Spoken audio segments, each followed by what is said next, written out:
बच्चों आज हम ये जो 3 प्रश्न यहाँ दिए गए हैं बताइए तो के अंडर में, ये अभी हम करने वाले हैं। सजीवों की ज्ञानेंद्रियाँ कौन सी हैं और उनके कार्य क्या हैं।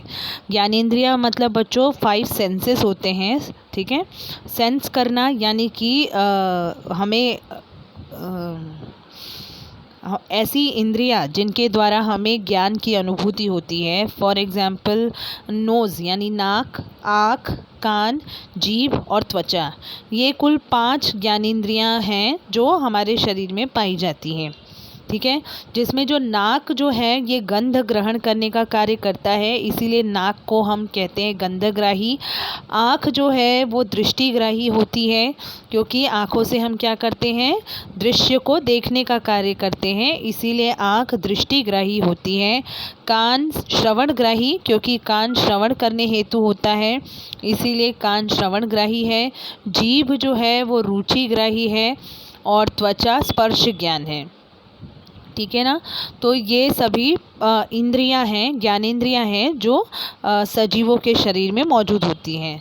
अब दूसरा प्रश्न आप देखिए, यहाँ पर बोला गया है कि रुचिग्राही और गंधग्राही तंत्रिकाएं कहाँ पाई जाती हैं।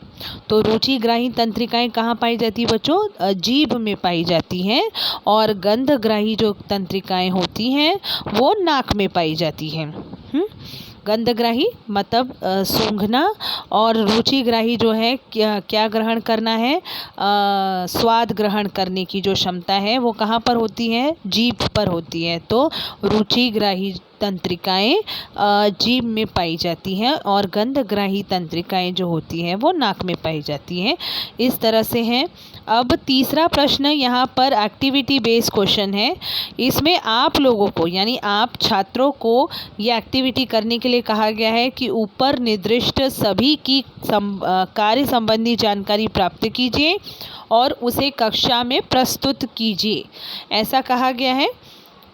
वैसे लॉकडाउन की वजह से ये संभव नहीं है, लेकिन ये एक्टिविटी आप कर सकते हैं। इससे जो है आपका ज्ञानेंद्रियों के संदर्भ में जो है ज्ञान की बढ़ोतरी होगी और आप बेहतर तरीके से इसे समझ पाएंगे। तो ये थे 3 प्रश्न।